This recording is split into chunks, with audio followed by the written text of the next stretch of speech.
Hello everyone, I hope you're good, and I hope every person you love and with whom you share a life with are good as well. I'm Thiago Avila, I'm a steering committee member of the Freedom Flotilla Coalition, and I'm here on board the Madeleine on the 5th day of our journey to Gaza to break the siege and to create a people's humanitarian corridor that can finally end forced starvation against children, that can finally put an end to many of the violations that we've been seeing. Last night we received a different threat from the Zionist entity, from the Israeli army.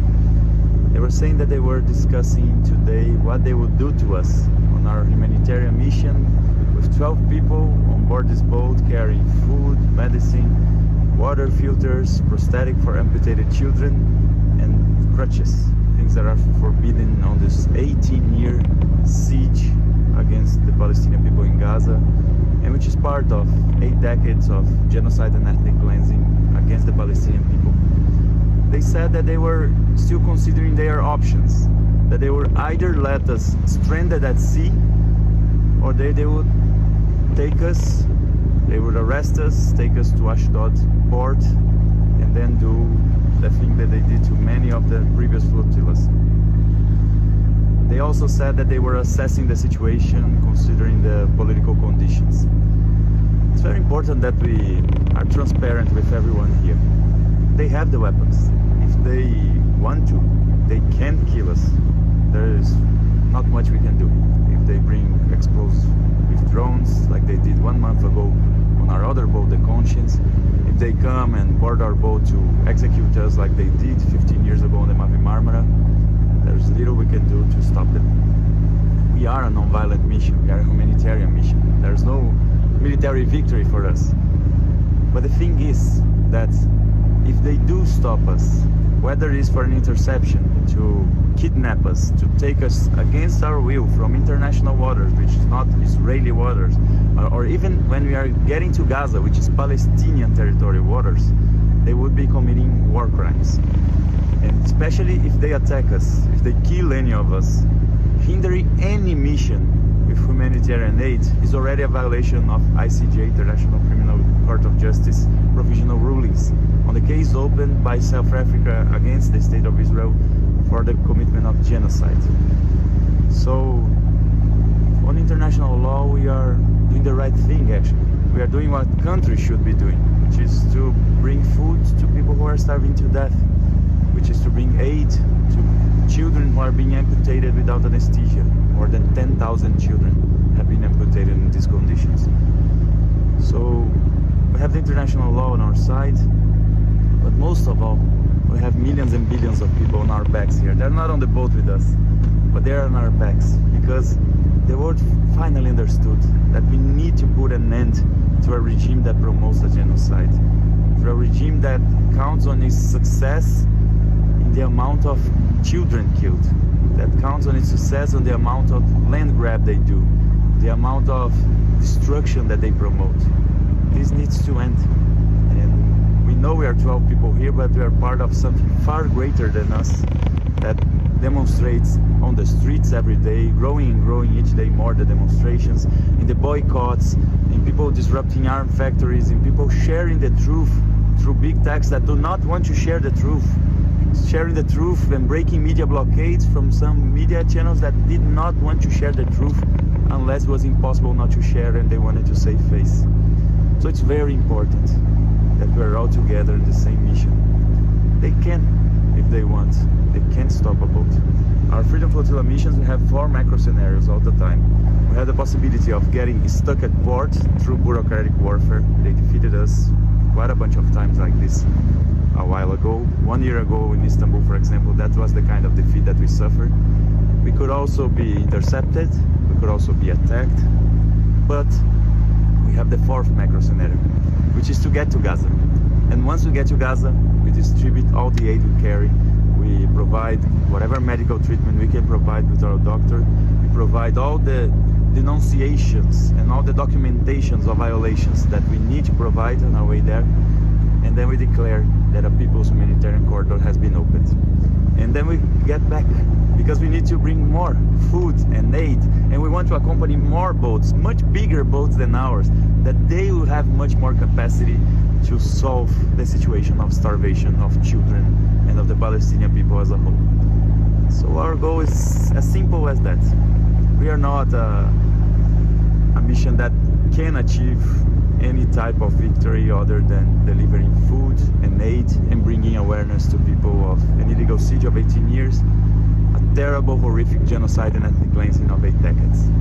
That's what we are here to do. And we know it's a risky mission, and we know how tough the situation can be, and that's why we train our participants. We train them in non-violent techniques. How can they remain non-violent even when they're facing severe violence, even when they're facing the most cruel army in the world?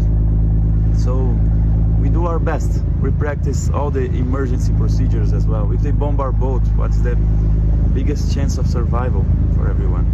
If they bring drones with guns, what's the biggest chance of survival? If they ram our boat, all of these things they have been doing so many times in Gaza, for example.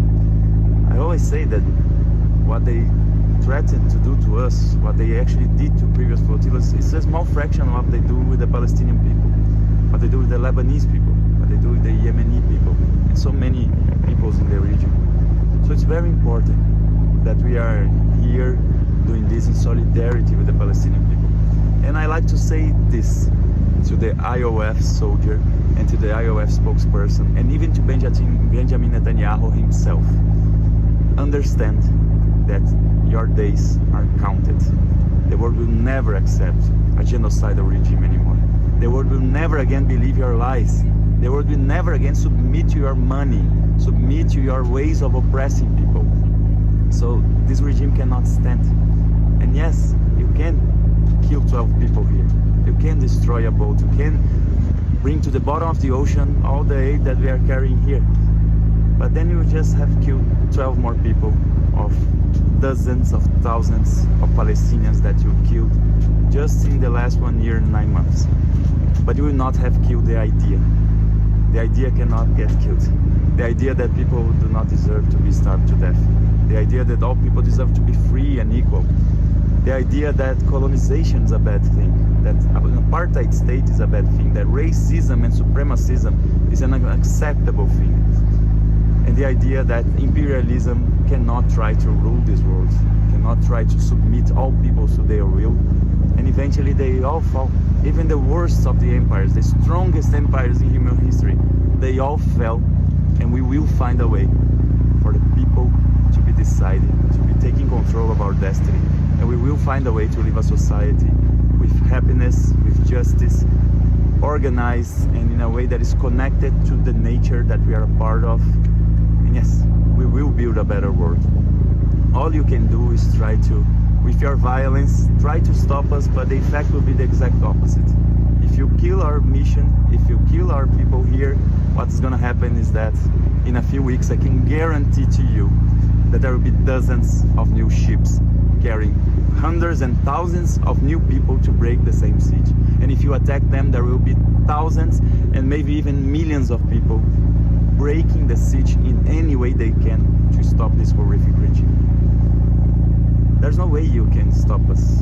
Eventually you will understand that force will not stop us. Even the apartheid, they understood. Even the Nazis, they understood that they could not stop that through force. And in the end, they all fell, and you will fall. And we are here just to be part of this historical march as allies. And we hope that everyone who is cheering for us can share the message of what we are here to do, in solidarity with the Palestinian people, in solidarity with building a better world.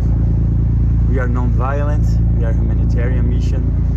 All of the 12 people here have the best in their hearts, and they really, really want to make a difference.